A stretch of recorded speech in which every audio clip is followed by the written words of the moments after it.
তাকে নিয়ে কথা বলে।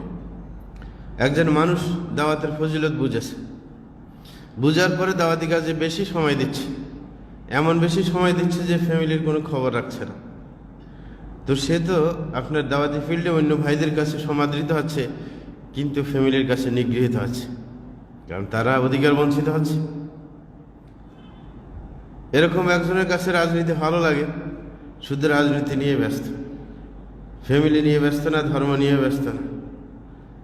এইভাবে আপনার সমাজের মধ্যে অনেক অসঙ্গতি, এবং এটার কারণ হচ্ছে তার মধ্যে ভারসাম্য নেই কাজের, যে তার সাথে কার কার অধিকারের সম্পৃক্ততা আছে সেটা সে আগে খবর নেয় না। যা আমার একজন ব্যক্তি হিসেবে আমার সাথে কতজন মানুষের কি আছে, অধিকারের সম্পর্ক আছে, সেটা সে হিসাব না কষার কারণে কোনো একদিক ভালো লেগেছে সেই দিকেই সে সময় ব্যয় করার চেষ্টা করে।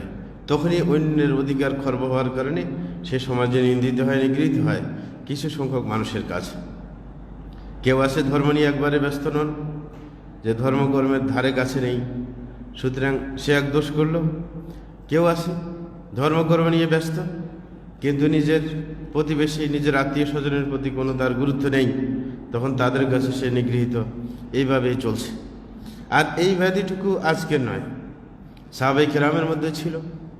রাসূল আকরাম সাল্লাল্লাহু আলাইহি ওয়াসাল্লাম সেই রোগের চিকিৎসা দিয়েছেন, এবং তারা শেষ পর্যন্ত ভারসাম্যপূর্ণ এক আদর্শ জাতিতে রূপান্তরিত হয়েছিল।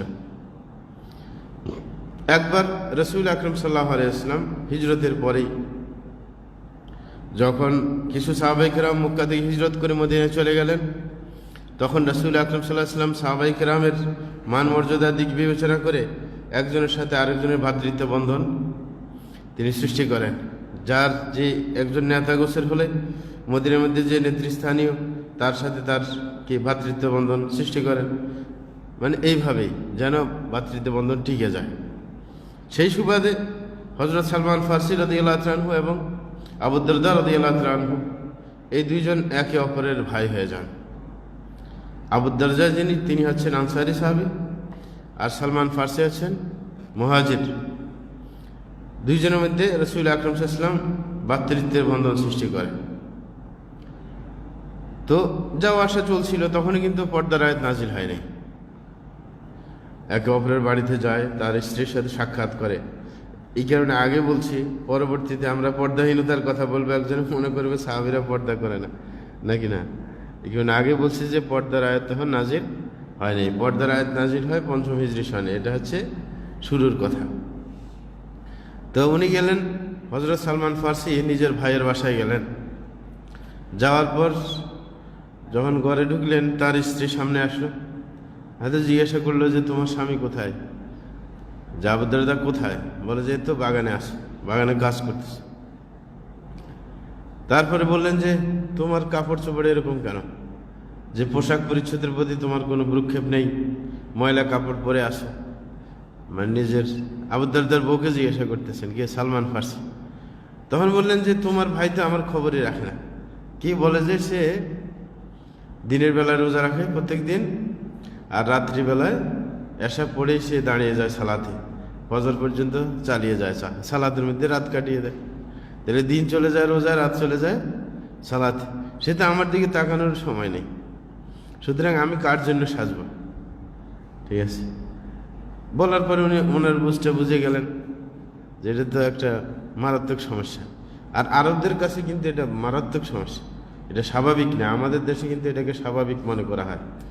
একজনের বুজুর্গে দেখলে দেখা যায় যে মনে করে যে কামেল বুজুর্গ, অন্যদিকে অধিকার খর্ব হইলেও এটা নিয়ে কোনো কথা বলে না কেউ। কিন্তু ওনার কাছে এটা ভালো ঠেকলো না। কার কাছে? সালমান ফারসি রাদিয়াল্লাহু তাআলার কাছে, যেটা ঠিক না। এই কারণে উনি এটা মাথায় রাখার পর যখন উনি আসলেন, ওনার স্ত্রী খবর দিল যে তোমার ভাই আসলো। যখন উনি আসলেন ঘরে, হযরত আবু দারদা তো ওনার জন্য খেজুর নিয়ে আসলেন বাগান থেকে, খেজুর খেতে দিলেন, খাদ্যের ব্যবস্থা করলেন। খেতে দেওয়ার পর বলছেন তুমি আমার সাথে খাও। সে বলল যে আনা সায়েম, আমি তো রোজাদার, আমি তো খাবো না। তখন সে তো বলল যে আমি খাবো না যতক্ষণ পর্যন্ত তুমি না খাবে। হ্যাঁ, যে তুমি খেলেই আমি খাবো, না হলে আমি খাবো না। এখন তো ঝামেলা, কারণ রসুল আকরাম সাল্লাল্লাহু আলাইহি ওয়াসাল্লাম এমনভাবে বন্ধন সৃষ্টি করলেন যে এই বন্ধন টিকাতে হবে। এখন তো সে খাবে না, সে বললো যে না আমি খাবো না, তুমি মেজবান, তোমাকেও খেতে হবে। আমি খাবো না। পরে বাধ্য করলেন ওকে রোজা ভাঙতে। রোজা ভাঙলেন, ওর সাথে খাইলেন। আচ্ছা, শেষ হয়ে গেল দিনের বেলা। রাত্রিবেলা যখন হলো এশার সালাত আদায়ের পর বলে যে ঠিক আছে তুমি ঘুমাও। বলে তুমি কি করবে? বলে যে আমি সালাত আদায় করবো। বলে যে আমি ঘুমাইবে না, তোমাকে আমার সাথে ঘুমাইতে হবে। হ্যাঁ, তখন ঘুমাইলো। ঘুমানোর পর কিছুক্ষণ পরে ফাঁকি দিয়ে আবার উঠে গেল। হযরত আবু দারদা যখন বুঝতে পারলো যে ও মনে হয় ঘুমিয়ে পড়ছে, আজকে তো আর ঘুমাইবে না, ও তো পারাদারি করতেছে আজকে, কারণ ওর মানে চিকিৎসা দিতে হবে। ঘুমার যখন একটু ঘুমানোর ভাব দেখলেও সে দাঁড়িয়ে গেল। আবার উনি আবার জায়গায় গেলেন, বললেন যে ঘুমাও, আমার সাথে ঘুমাও। তখন আবার ঘুমাই পড়লেন। এইভাবে বারবার চেষ্টা করতেছিলেন, ও ছাড়তেছেন না। লাস্ট যখন শেষ রাত হলো তখন বললেন এবার উঠো। তারপরে দুইজন মিলে সালাত আদায় করলেন। করার পরে এখন তো আবু দারদা খুব খাবা তার ভাইয়ের উপর, যে আমাকে ঠিক মতো রোজা রাখতে দিল না, আবার সালাত আদায় করতে দিল না রাত্রিবেলায়, তো এবাদতে ব্যাঘাত ঘটাইল, ঠিক না? তখন রাসূল আকরাম সাল্লাল্লাহু আলাইহি ওয়াসাল্লামের কাছে নালিশ করলেন, বললেন যে এই তো আমার সমস্যা করলো। সব বর্ণনা শোনার পর রাসূল আকরাম সাল্লাল্লাহু আলাইহি ওয়াসাল্লাম বললেন কি, সাদাকা সালমান, যে সালমান ঠিক বলেছে। কারণ সালমান বলেছিল লাস্টে যখন এই কাণ্ড করেছে যে তুমি এরকম করলে কেন, তখন বলল যে তোমার জীবনটা ভারসাম্যপূর্ণ নয়, তুমি ধর্মের দিকে বেশি অগ্রসর, কিন্তু স্ত্রীর অধিকারের প্রতি কোনো খবরই নেই তোমার। তখন তিনি বললেন, হযরত সালমান দেখেন অনেকে ধর্মীয় বুঝ কত স্ট্রং, তিনি বললেন যে না, এইভাবে ভারসাম্যহীন জীবন কখনো জীবন হতে পারে না। উনি বললেন ইন্না লিরাব্বিকা আলাইকা হাক্কা, যে তোমার প্রতিপালকের অধিকার তোমার উপর রয়েছে। ওয়া ইন্না লিজাওরিকা আলাইকা হাক্কা, তোমার মেহমানের অধিকার তোমার উপর রয়েছে। এরকম ওয়া ইন্না লিনাফসিকা আলাইকা হাক্কা, তোমার নিজের অধিকার নিজের উপর রয়েছে। অন্য বর্ণায় আছে ওয়া ইন্না লিজাসাদিকা আলাইকা হাক্কা, তোমার শরীরের অধিকার তোমার উপর রয়েছে। ওয়া ইন্না লিআহলিকা আলাইকা হাক্কা, এবং তোমার ফ্যামিলির অধিকার তোমার উপর রয়েছে। ফাআতি কুল্লাযী হাক্কান হাক্কা, সুতরাং যত মানুষের অধিকার তোমার সাথে সংশ্লিষ্ট প্রত্যেকের অধিকার তোমাকে দিতেই হবে, তাইলে তুমি পরিপূর্ণ মানুষ হবে, তোমার জীবন সফল হবে, নাইলে কখনো সফলতা আসবে না। তাহলে চিকিৎসা, এবং এটার সমর্থন করলেন রাসূল আকরাম সাল্লাল্লাহু আলাইহি ওয়াসাল্লাম। রাসূল বললেন সাদাকা সালমান, যে সালমান সঠিক দিন বুঝতে পেরেছে এবং তার কথাই সত্য। কিন্তু সালমান আগে আইডিয়া বলে ফেলছেন। রাসূল আকরাম সাল্লাল্লাহু আলাইহি ওয়াসাল্লাম কি করলেন, সাপোর্ট করলেন যে তার বুঝটাই ঠিক। তাইলে সব সাহাবার যে বুঝ ঠিক হবে তা নয়, যে এই বুঝটা যে হযরত আবু দারদা ঠিক ছিল না সেটা হযরত সালমানও ধরতে পারলেন। রাসূল কি করলেন, সমর্থন করলেন যে আসলে তার ধর্মীয় এই বুঝটা ঠিক না, যে আল্লাহ ইবাদতের জন্য সৃষ্টি করেছেন বিদায় শুধু ইবাদতে ব্যস্তই থাকবেন আর অন্য কাজ করবেন না, এমন না। অনেকে তিনি মনে করছিলেন আমার সৃষ্টি যখন ইবাদতের জন্য, তাহলে আমি ইবাদতই করতে থাকি, আর বাকি কোনো খবর নেই। তাহলে এটা ঠিক কথা নয়। আরেকটা ঘটনা, কারণ ঘটনা অনেকের মনে থাকে বেশি, এই জন্য বলতেছিলাম আর কি।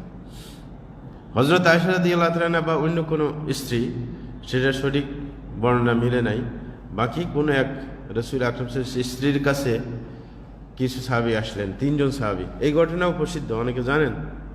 তিনজন সাহাবী আসলেন, আসার পরে তিনজন জিজ্ঞাসা করলেন রাসূল আকরাম সাল্লাল্লাহু আলাইহি ওয়াসাল্লামের ইবাদত সম্পর্কে।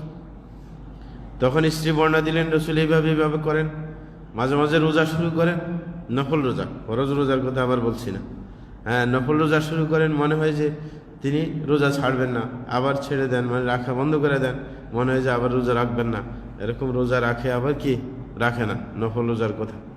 এরকমভাবে সালাত আদায় করেন, কিছুক্ষণ ঘুমান, তারপরে উঠে সালাত আদায় করেন, এইভাবে বর্ণনা দিলেন। দেওয়ার পর তিনজন মনে করলেন যে না, রাসূলের যে সালাতের বর্ণনা, সওমের বর্ণনা, এইসব বর্ণনা বুঝে যতটুকু মনে হয় যে এত বেশি আমল হচ্ছে না, আর রাসূলের কোনো সমস্যা নেই। তারা বললেন যে রাসূলের কোনো সমস্যা নেই এই জন্য যে কদ গফারাল্লাহু লাহু মা তাকাদ্দামা মিন যামবিহি ওয়া মা তাআখার, যে আল্লাহ জাল্লাহু শানহু ঘোষণা দিয়েছেন যে রাসূল আকরাম সাল্লাল্লাহু আলাইহি ওয়াসাল্লামের পূর্বাপর সমস্ত গুনাহ আল্লাহ ক্ষমা করে দেবেন। সুতরাং রাসূলের হিসাব ভিন্ন, তার বেশি আমল করতে হবে না, এই চিন্তা কিন্তু এখনো আছে। অনেকে আছে সাধারণ মুরিদ, সে তার পীর সাহেবের দেখে আমলের ঠিক নাই, তারপরে মনে করে সে তো বেড়া পার হয়ে গেছে, তার তো কোনো আমল না হইলেও চলে। যেরকম ওই সাহাবারা মনে করছিলেন তিনজন, যে রসুলের আমলের দরকার নেই। হ্যাঁ, রসুলের দরকার হচ্ছে আমার আমল, আমাকে আমল করতে হবে, রসুল কেন আমল করবেন? রসুল তো বেড়া পার হয়ে গেছে, নাকি না? ওই একই চিন্তা চেতনা এখনো আছে, ওটার চিকিৎসা দরকার। একজন আলেম হইলে তিনি তো প্রথম মানতে বাধ্য নাকি শরীয়ত, নেই তিনি মানবেন না। একজন বুজুর্গ হইলেন তিনি শরীয়ত মানতে বাধ্য, প্রত্যেকেই আমরা শরীয়ত মানতে বাধ্য। সুতরাং যদি একজন আলেমের ভুল হয়, ভদ্র ভাষায় সুন্দরভাবে একাকী তাকে বলতে হবে যে আপনি এই আমলে গাফলা করছেন, ঠিক না? শরীয়তে কোনো কাউকে ছাড় দেওয়া হয় নাই, শুধু একমাত্র প্রত্যেকের যদি কারোর ওজর থাকে, ওজর হিসেবে তার ছাড় আছে নাকি? ওজর ছাড়া এমনিতেই আলেম হওয়ার কারণে বেশি ছাড় পাবে না, এরকম কোনো কিছু না। পীর হওয়ার কারণে বেশি ছাড় পাবে এরকম কোনো কথা নাই। তখন এগুলো শোনার পর তারা সিদ্ধান্ত নিলেন, তাদের অভিব্যক্তি জানিয়ে দিলেন রসুলের স্ত্রীর সামনেই।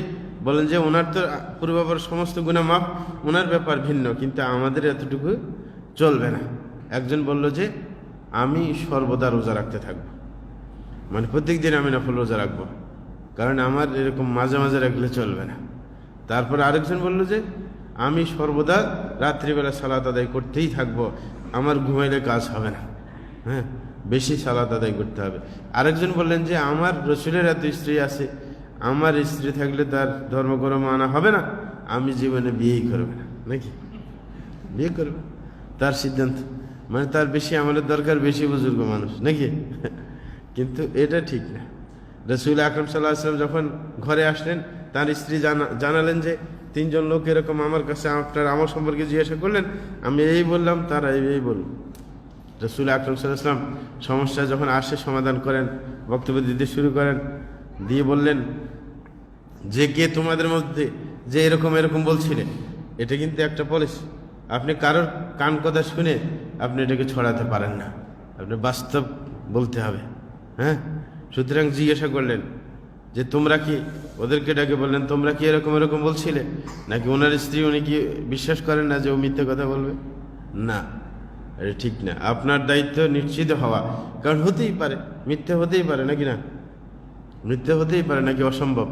সুতরাং কারোর ব্যাপারে অন্ধভক্তি এটা চলবে না, আপনি নিশ্চিত হবেন। যেরকম হযরত আয়েশা সিদ্দিকা রাদিয়াল্লাহু তাআলার ব্যাপারে যখন মুনাফিকরা তুহমত দেয় যে তার সাথে সুফিয়ান বিন আসালের সাথে কি অবৈধ সম্পর্ক আছে, রাসূল আকরাম সাল্লাল্লাহু আলাইহি ওয়াসাল্লাম কি তার স্ত্রীকে অন্ধভক্তি করে যে না অসম্ভব, এটা আমার স্ত্রীর ব্যাপারে হতে পারে না, অথচ আবু বকরের ফ্যামিলি পবিত্র এক ফ্যামিলি, নাকি না? তারপরেও তো রাসূল আকরাম সাল্লাল্লাহু আলাইহি ওয়াসাল্লাম কথা বন্ধ করে দিলেন, বাপের বাড়ি পাঠিয়ে দিলেন, বলছেন আলহিকি বিআহলিক, বাপের বাড়ি চলে যাও। হ্যাঁ, আল্লাহর ফয়সালের দিকে তাকিয়ে থাকলেন, হইতেও পারে নাকি? তিনি শুধু বসে থাকেন নাই, হযরত আলী, কারণ অল্প বয়সের, তাকে জিজ্ঞাসা করলো তোমার কি এই সম্পর্কে কোনো আইডিয়া আছে, কোনো কিছু টের পাইছিলে? হযরত বাড়ি রেখে জিজ্ঞাসা করলেন, কারণ সে বাঁধি, ওনার কাছেই থাকে, তুমি কি কিছু দেখছিলে? মানে সবার কাছে, অথচ তিনি তো বুঝতে পারতেন যে আবু বকরের মেয়ে, এটা সাধারণ মেয়ে না। সুতরাং তার ব্যাপারে এটা এরকম কোনো কথা, এটা অসম্ভব, এরকম কিছু বাস্তবায়িত অসম্ভব, এটা তো মনে করতে পারতেন, কিন্তু না, উনি পাঠিয়ে দিলেন যে সম্ভব হতেই পারে। যারা স্ত্রীকে এরকম অসম্ভব কি করে ভালোবাসে, অন্ধত্বের মধ্যে আসে, তারাই পরে ফেল করে নাকি?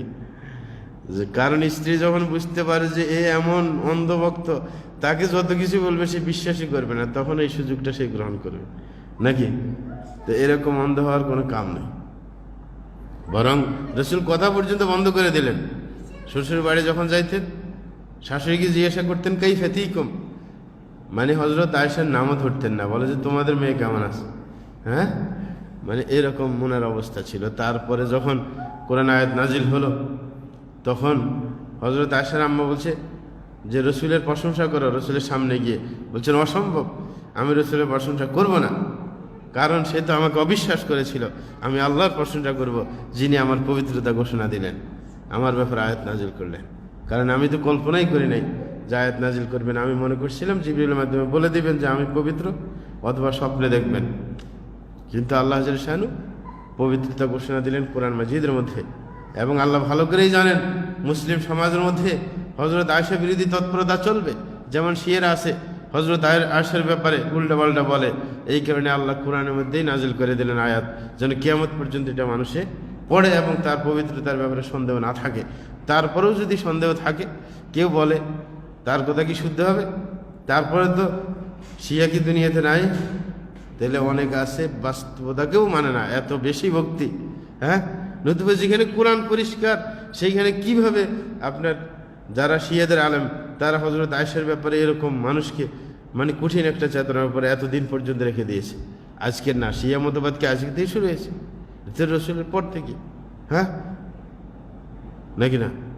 প্রথম শতাব্দীর শেষ থেকেই, শেষ ভাগ থেকেই তো আপনি হযরত আলীর যুগ থেকে শুরু হয়েছে। তাইলে ব্যাপারটা কত কঠিন।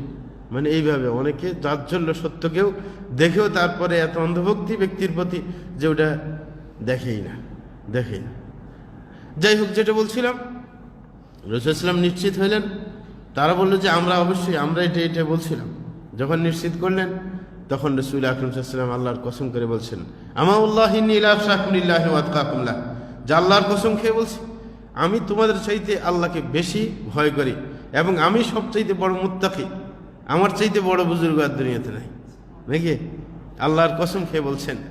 অথচ আমার ব্যাপার শুনো, ওয়ালাকিন্নী আസുম ওয়া আফতির, কিন্তু আমার এই বড় মুত্তাকি হওয়া সত্ত্বেও আমার ব্যালেন্স আছে। আমি কিছুদিন রোজা রাখি, আবার কিছুদিন নফল রোজা রাখা বন্ধ করে দেই। আর আরেকটা হইতেছে ওয়াসাল্লি ওয়া আরকুদ, রাত্রিবেলায় আমি কিছু সময় সালাত আদায় করি, কিছু সময় আমি ঘুমিয়ে পড়ি। ওয়াতাজাওয়াজুন নিসা, এবং আমার অনেকগুলো স্ত্রী রয়েছে। ফামান রাগিবা আন সুন্নতি ফালাইসা মিন্নি, যে আমার এই আদর্শ থেকে বিচ্যুত হবে সে আমার উম্মত হতে পারে না। তাইলে তাদের সমস্যা কি ছিল? তিনজন সাহাবী, তারা তো ভালোই আল্লাহর সাথে কমিটমেন্ট তাদের ছিল, যে আল্লাহ সৃষ্টি করেছেন ইবাদতের জন্য, এই কারণে বেশি বেশি ইবাদত করবেন। কিন্তু সমস্যা কি ছিল? ভারসাম্যহীনতা। জীবনের মধ্যে ভারসাম্যহীনতা ছিল। শুধু আল্লাহর অধিকারের প্রতি খেয়াল করেছে, কিন্তু নিজের স্ত্রীর অধিকারের প্রতি খেয়াল করে নাই, নিজের ফ্যামিলি অধিকারের প্রতি তাদের খেয়াল ছিল না। এই কারণেই রাসূল আকরাম সাল্লাল্লাহু আলাইহি ওয়াসাল্লাম তাদের সংশোধনী দিলেন। নাকি না? এটা হচ্ছে আসল। তাইলে আমরা এই সমস্ত কথা থেকে বুঝতে পারলাম, এরকম সমাজের মধ্যে অনেককেই পাবেন যাদের জীবনের মধ্যে ভারসাম্য নাই। কেউ আল্লাহর অধিকার রক্ষা করে না, কেউ আবার নিজের ফ্যামিলির অধিকার রক্ষা করে না, কেউ আছে নিজের কোনো মেহমান আসলে মেহমানের অধিকার রক্ষা করে না। যেটা সেই সালমান ফার্সির কথার মধ্যে আসে, যে মেহমান আসছে, সে এত বুজুর্গ, মানে মেহমানের প্রতি কোনো খেয়ালই নেই। হ্যাঁ, মানে মেহমান নিয়ে ব্যস্ত হয় না, মেহমান আসলেও তারপরে এর ইবাদত, নাকি? সময় নেই। হ্যাঁ, সুতরাং এইভাবে সমাজের মধ্যে অনেক অসঙ্গতি, অনেকে আছে অসঙ্গতি আমাদের বর্তমান আলেম সমাজের মধ্যে। কেউ আছে এমনভাবে দাজ্জাল নিয়ে ব্যস্ত হয়ে গেছে, ওটা ছাড়া তার কি আর কোনোটাই বুঝে আসে না। সেটা নিয়ে আসে, কিয়ামতের আলামত নিয়ে আসে, স্বপ্ন নিয়ে আসে, মানে ওটাই তার মাথায় ভালো করে ঢুকছে, মানে এটা নিয়ে আসে, ব্যালেন্স শেষ। হ্যাঁ, আর এইদিক সেদিকে আর খবর নাই, মানে এটা নিয়ে লেগেই পড়ছে। তাইলে এই যে ভারসাম্যহীনতার কারণে তো এই সমস্যা। কেউ আছে জেহাদ নিয়ে লেগে আসে, শুধু জেহাদি আয়াত হাদিস এটাই বলবে আর অন্যটা বলবে না, নাকি? কেউ আছে আমলের প্রতি খবর নাই, শুধু আকীদার কথাই বলতে থাকে। দেখা যায় যে ওর আমলের মধ্যেও গলত আছে, নাকি না? আছে না সমাজের মধ্যে? এই জীবনগুলা যদি কিছু কিছু ভালো গুণ তাদের মধ্যে আসে, কিন্তু একটা বড় গলদ আছে, সেটা কি? ভারসাম্যহীনতা।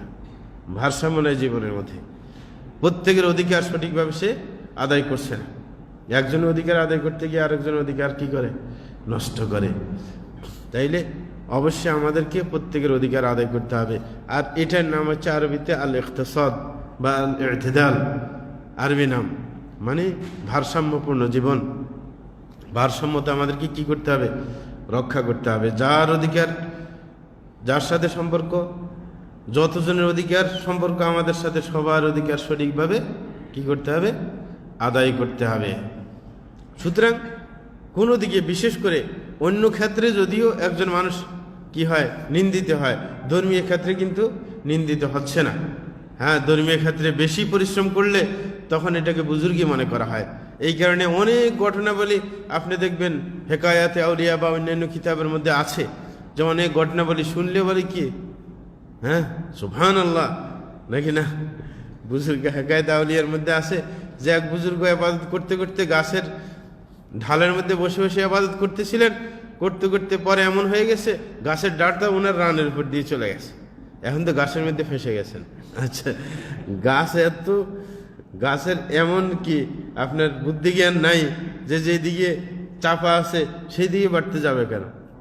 আপনি একটা ফলের মধ্যেও যদি কোনো জিনিস দিয়ে তাকে ব্রেক দেন, দেখে যে ওই সাইজের হয়ে যায়, আছে না এরকম? অনেকে এরকম চালাকি করে, মানে সাইজ বানানোর জন্য ওইভাবে প্যাকেটিং করে দেয় যেন যেই দিকে তার ইচ্ছা এই দিকেই বাড়বে, কারণ তার বাড়ার দরকার, নির্দেশ আছে বাড়ার, তাকে বলা নেই এই দিক দিয়ে বাড়বে ওই দিক দিয়ে কমবে নাকি। তো সুতরাং সে বাড়বে, যেদিকে ব্রেক আছে ওই দিকে বাড়বে না, যেদিকে খোলা জায়গা পায় সেদিকে তো বাড়বে। সুতরাং কি কাম আছে গাছের যে রান দেখে নাই, রানের উপর দিয়ে বাড়তে গেছে, সে গাছের ভিতরে ফেঁসে গেছে। কিন্তু ঘটনা যখন শুনে বলে সুবহানাল্লাহ, মানে বিশাল বড় বুজুর্গ ছিলেন নাকি, বিরাট মুশকিল। এই যে দিয়ে কত কাহিনী শুনবেন হেকায়েত আউলিয়া পড়লে, কত বুজুর্গের কাহিনী নাকি। আপনার যখন রাত্রিবেলা হয়তো ঘুম আসতো তখন কি পাওটাকে ছাদের সাথে আটকিয়ে রশির মধ্যে ঝুলে ঝুলে জিকির করতেন, মানুষ শুনে সুবহানাল্লাহ, কত বিরাট বুজুর্গ নাকি। হ্যাঁ, রাত্রিবেলায় ঘুম চাপছে, তোর ঠান্ডা, এমনিতেই ঠান্ডা আছে, পুকুরের পানিতে গিয়ে দাঁড়িয়ে দাঁড়িয়ে জিকির করে যেন ঘুম না আসে। হ্যাঁ, কিন্তু শুনলে আরেকজনে বলে কি সুবহানাল্লাহ, কত বড় বুজুর্গ। তাহলে এরকম বড় বুজুর্গ হইলে তো তাইলে আবদারদার সমস্যা কি ছিল? সালমান ফার্সি বলার পরে রসুল কেন সমর্থন কেন করলেন? যে ঠিক বুজুর্গ না নাকি, বুজুর্গের মধ্যে ঘাটতি আছে। কিন্তু আমাদের তো এই ব্যালেন্স নাই। আমাদের যুগে এরকম উল্টা পাল্টা করলে তারপরে আমরা মনে করি সে কি শ্রেষ্ঠ বুজুর্গ নাকি না। হ্যাঁ, কোনো দিকে সমস্যা হইলে তখন আমাদের মনে হয় যে সে মানে গণ্ডির বাইরে চলে গেছে। অনেক পীর বুজুর্গের দেখা যায় যে অনেক হারাম কবিরা গুণের সাথে জড়িত নাকি, মনে করা হয় যে না উনি তো বুজুর্গ। এইগুলা দেখে না দেখার ভান করতে হয়। ওদের আবার কি আছে, উসুল আছে, যেগুলো দেখলেও না দেখার ভান করতে হয়, মনে হয় এটার ভিন্ন কোনো ব্যাখ্যা আছে নাকি। প্রকাশ্যে কোরআন হাদিসের বিপরীত চলবে, তারপরে আপনি ভক্তি করবেন, বলবেন যে ভিন্ন ব্যাখ্যা আছে, তো ওটা কোন ধরনের ব্যাখ্যা নাকি না।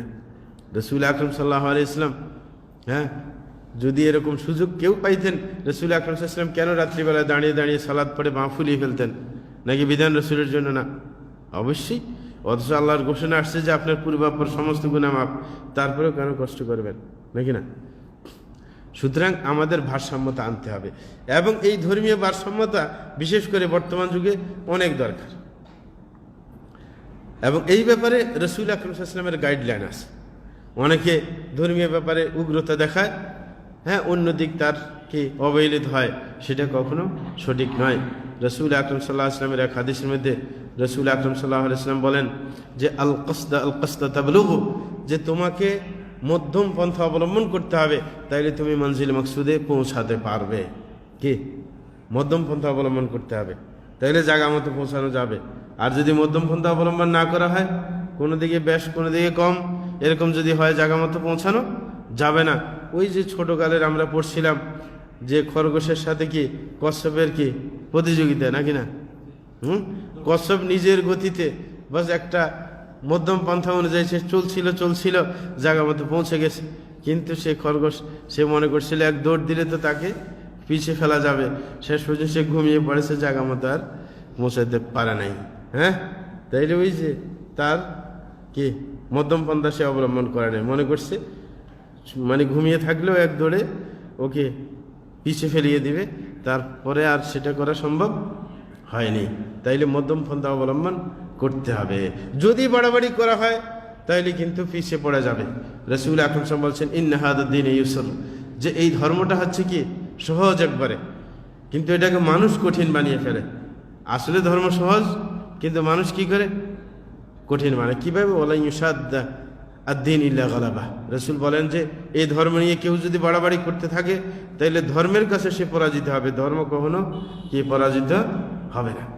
আপনি পরাজিত হবেন, আপনি এক সময় হটকারিতা দেখানোর কারণে ফেঁসে যাবেন, ঝামেলায় পড়ে যাবেন। পড়তেছে না যারা বাড়াবাড়ি করতেছে, ফেঁসে যাচ্ছে, ঝামেলায় পড়ে যাচ্ছে না। আপনি কেন সার্বিক বিবেচনা করবেন না? আপনি কেন সেই এখনো ধ্যানের জগতে আছেন, আপনি বাস্তবতাকে স্বীকার কেন করেন না? বাস্তবতা কি, ওইভাবেই তো আপনার সিদ্ধান্ত নিতে হবে নাকি না। অনেকে আছে এখন লড়াই করো, যাদের এখনই ঘোষণা দাও, কিন্তু বললে হবে বাস্তবতাকে অস্বীকার করে যায়। এখন পরিবেশ পরিস্থিতি আছে না আছে সেটাকে চিন্তা করতে হবে নাকি? আল্লাহ কি সাধ্যের বাইরে কিছু করতে বলছেন? হ্যাঁ, লা ইউকাল্লিফুল্লাহু নাফসান ইল্লা উসআহা, সাধ্যের বাইরে আল্লাহ কাউকে কিছু করতে বাধ্য করেন না। সুতরাং ধর্ম নিয়ে বাড়াবাড়ি চলবে না, সব কিছু বুঝ বিবেচনা করেই কি অগ্রসর হতে হবে। এই কারণে রাসূল আকরাম সাল্লাল্লাহু আলাইহি ওয়াসাল্লামের সুন্দর পরামর্শ সেটা হয়েছে ফাসাদ্দিদু ওয়া কারিবু ওয়া আবশিরু, বলতেছেন সুতরাং তোমার প্রথম চেষ্টা থাকবে কি একবারে 100% চলে আসার, কারণ টার্গেট যদি মজবুত না থাকে তাইলে কিন্তু আবার কাছে দ্বারাও আসা যায় না। একজনের যদি পরীক্ষার সময় তার টার্গেট থাকে যে 70 নম্বর পাইলেই চলবে, তাহলে এটার কোনো নিশ্চয়তা আছে? কোনো নিশ্চয়তা নাই। একজনের যদি একবার কানায় কানায় 33 নম্বর পাইলেই পাস, আমার 33 হইলেই চলে নাকি, সে নিশ্চিত ফেল করবে, এতে কোনো সন্দেহ নেই। কারণ প্রত্যেকের টার্গেট যতটুকু অতটুকু পৌঁছাতে পারে না, এটাই মানুষের স্বভাব, মানুষের ধারণা এইভাবে। হ্যাঁ, হুবহু সেটা কি হয়, বাস্তবায়িত হয় না।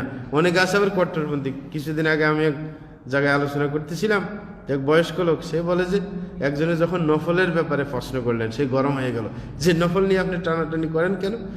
যেই গ্রাম্য ব্যক্তি, বেদুইন ব্যক্তি বুখারীর হাদিসের মধ্যে রাসূল আকরাম সাল্লাল্লাহু আলাইহি ওয়াসাল্লামের কাছে আসলেন, তারপরে বললেন আমাকে দৈনন্দিন কত বেলা সালাত আদায় করতে হবে? রাসূল বললেন 5 বেলা সালাত আদায় করতে হবে। বলছেন আর কি বেশি আছে? বলছেন না, আর বেশি নেই, তুমি যদি নফল পড়তে পারো সেটা ভিন্ন কথা।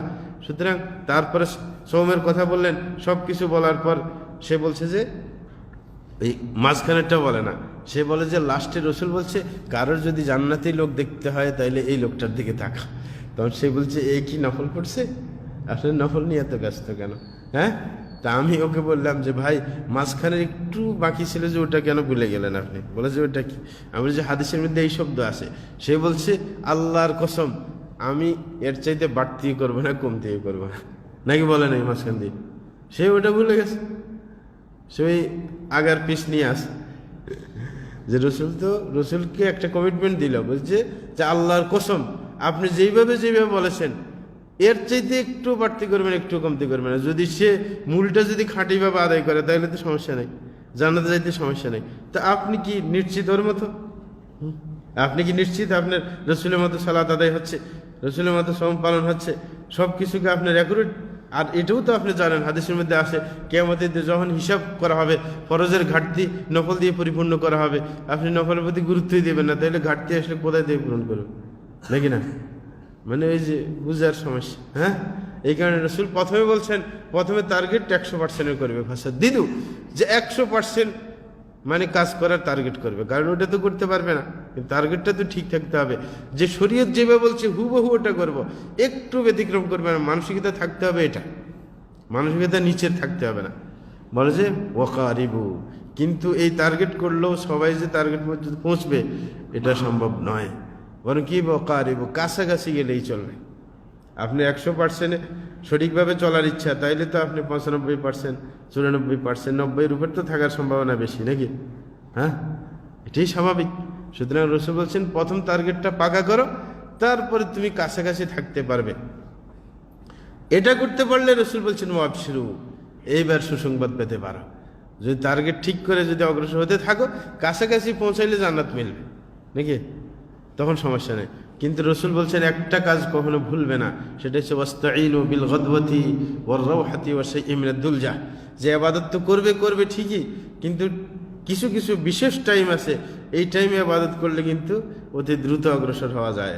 সেটা হচ্ছে কি বিল গাদওয়াতি ওয়ার রাওহা, যে সকাল সন্ধ্যার গুরুত্ব বেশি দেবে, কি সকাল সন্ধ্যায় আল্লাহর কাজে ব্যস্ত থাকবে, ওয়া শাইইন মিনাদ দুলজা, এবং রাত্রের কিছু অংশ, শেষ রাত, নাকি না? যদি এই সময়গুলোর বিশেষ গুরুত্ব দেওয়া যায়, দেখা যায় অনেক দূর অগ্রসর হওয়া সহজ। এই কারণে বলছে ওয়াস্তাঈনু, যদি ধর্মের উপর চলতে চাও, পুঁজি বেশি সংগ্রহ করতে চাও, এই সময়গুলোর বিশেষভাবে কি গুরুত্ব দেওয়ার চেষ্টা করো, কারণ আল্লাহর সাথে সম্পর্ক দ্রুত কায়েম করার জন্য শেষ রাত্রের গুরুত্ব অনেক বেশি, নাকি না? বিশ্বের মধ্যে যত বুজুর্গ দুনিয়াতে চলে গেছেন সবাই কিন্তু কি শেষ রাত্রের গুরুত্ব দিয়েছেন, নাকি না? হ্যাঁ, অবশ্যই দিয়েছেন। এই কারণে আমাদেরকেও সেইভাবে গুরুত্ব অবশ্যই কি দিতে হবে। তাইলে আমরা যেটা বলতেছিলাম যে আমাদের জীবনটাকে ভারসাম্যপূর্ণ করতে হবে, নাকি? কোনো দিকে বেশি বাড়াবাড়ি করব আর কোনো দিকে একবারে অবহেলা শিকার হব, সেটা না। প্রত্যেকের অধিকার। অনেকে আছে ধর্মকর্ম নিয়ে ব্যস্ত, দেখা যায় যে ছেলে সন্তানের খবর রাখে না, ছেলে সন্তান কোথায় যায়, হ্যাঁ কোথায় কি করে কোনো খবরে নেই। পরবর্তীতে যখন নষ্ট হয়ে যায় তখন আফসোস করে যে আমার ছেলে এমন হইল কেন, নাকি না? তাহলে আপনি অবহেলা করলেন আপনার ছেলেকে, তো ভালো হবে কিভাবে? হ্যাঁ, এই কারণে ছোট থেকেই সময় থাকতেই কি গুরুত্ব দিতে হবে। কারণ এমন না, অনেকে মনে করেন যে আমি যদি মানুষের কল্যাণ চাই তাইলে আমার সন্তানের কল্যাণ কেন আল্লাহ চাইবেন না? না, এটা চাইলেও আপনার খোঁজখবর তো নিতে হবে, নাকি না? খোঁজখবর ছাড়া যখন ছাড়া পেয়ে যাবে সন্তান, তখন সে তো মনে করবে যে আমার তো খোঁজখবর নেয় না, তখন কি সঠিক পথে চলবে? আর ছোট বয়সে তো একটু শয়তানের ভাবটা বেশি থাকেই বটে। এই কারণে সবাইকে আমাদের অবশ্যই সময় থাকতে ব্রেক দিতে হবে। অনেকে দেখা যায় যে স্ত্রীর মধ্যে কিছু গাফিলতি দেখছে, দেখার পরেও ব্রেক দিচ্ছে না, ওইভাবে ছেড়ে দিচ্ছে, যেটা হালকা ব্যাপার, নাকি না? হালকা ব্যাপার করতে করতে কিছুদিন পর এটা বড় ব্যাপার হয়ে যায়, নাকি না? বড় ব্যাপার হয়ে যায়। কারোর সাথে কথা বলেছে, কারোর সাথে মানে বেগানা পুরুষের সাথে, মনে করি এটা স্বাভাবিক ব্যাপার, নাকি না? বা কারোর সাথে পর্দাহীনতার পরিচয় দিয়েছে, এটাকে হালকা মনে করে না, এটা আস্তে আস্তে বড় হবে। যখন একটু ঢিলামি আসবে আস্তে আস্তে সামনে বড় অঘটনে রূপান্তরিত হবে। এই কারণে শুরু থেকেই প্রত্যেক দিকে কি চৌকান্না থাকতে হবে।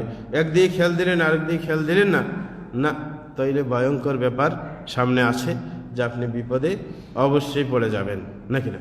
এই ভারসাম্যপূর্ণ জীবন তো অনেক ক্ষেত্র আছে। ক্ষেত্রের মধ্যে কয়েকটা ক্ষেত্র, যেই ক্ষেত্রগুলোর মধ্যে মানুষ বেশি ব্যতিক্রম করে থাকে, 2-3টা ক্ষেত্র বা 4-5টা ক্ষেত্র আমরা বলতে চেষ্টা করব। 1 নম্বর, যেমন নেকের কাজের কথা বলছি, যে সর্বাধিক গুরুত্বপূর্ণ একটি নেকের কাজ, সেটা হচ্ছে সদকা খেরাত করা। কি করা? সদকা খেরাত করা। এটা বড় নেকের কাজ না? কারণ সদকা খেরাত এমন একটি ব্যাপার যেটা আপনার কাফের যদি করে তারপরও সে লাভবান হয়। এটা একটা বিশেষ আমল যেটা কাফেরও লাভবান হয়, কিন্তু অন্য যে কোনো আমল কাফেরও লাভবান হয় না। কাফের যদি সালাত আদায় করে কবুল হবে? হ্যাঁ, হবে না, কোনো লাভ তার হবে না। হ্যাঁ, কিন্তু সদকা এমন একটা জিনিস, আল্লাহ কাফেরের পক্ষ থেকেও গ্রহণ করেন, মুসলমানের পক্ষ থেকে গ্রহণ করেন, কিন্তু প্রতিদান দেওয়ার সময় কাফেরকে দুনিয়াতে দেন পুরোপুরি, পরকালের জন্য কিছুই রাখেন না, কারণ পরকালে দেওয়ার কোনো সুযোগ তার নেই। এই কারণে কাফের যদি সদকা করে তখন তাকে দুনিয়ার মধ্যে আল্লাহ জের শান সম্পদে বৃদ্ধি দেন, এবং পাশাপাশি কি আল্লাহ জের শান তার সুনাম বাড়িয়ে দেন। করেন, দুনিয়াতে আপনি দেখেছেন, হাতেম তাইয়ের কথা অনেকে জানেন, সে কিন্তু খ্রিস্টান ছিল, নাকি না? আরব দেশে প্রসিদ্ধ। তারপরে কি কোনো দানশীল মানুষ যায়নি? কি কিছুদিন আগে শুনেছিলেন আল রাজির কথা, সুলাইমান আর রাজি, অনেক বড় দানবীর, কিন্তু তাকে কি পুরো বিশ্বের সবাই চিনে না? চিনে না। কারণ আল্লাহ শানু যারা অমুসলিম তাদের সুনাম সুখ্যাতি দেন। কিছুদিন আগে আপনার মাদার তেরেসা, হ্যাঁ, তার সুনাম সুখ্যাতি বেশি না নাকি অন্য মুসলমানের সুনাম সুখ্যাতি? কারণ তার যে মানব সেবা সেটা আল্লাহ শানু গ্রহণ করেছেন, তার সুনাম সুখ্যাতি দিয়েছেন, পরকালে তো তার জন্য কিছুই নেই।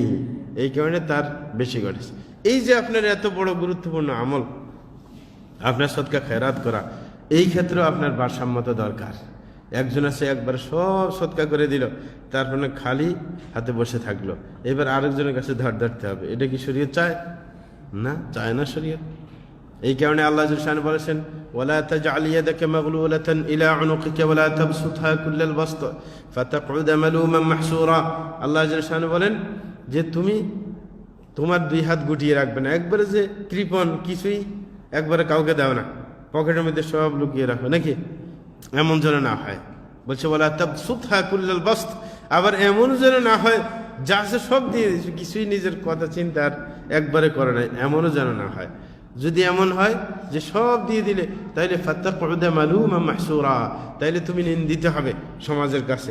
কিছুক্ষণ পরে তো বাচ্চা যখন কিছু চাইবে দিতে পারবে না, তখন কি আর সম্মান টিকবে? হ্যাঁ, টিকবে না। স্ত্রী চাইলে টিকবে, শেষ পর্যন্ত কিছুদিন পরে স্ত্রী তালাক দিয়ে ভাগবে, নাকি না? হ্যাঁ, তাইলে মালুমান মাহসুরা, একবারে নিঃস্ব হয়ে শেষ পর্যন্ত নিন্দিত হয়ে সমাজে থাকতে হবে। তাইলে সদকা খেরাত ভালো কাজ, তারপরে কি বলা হয়েছে যে যেন ভারসাম্য থাকে।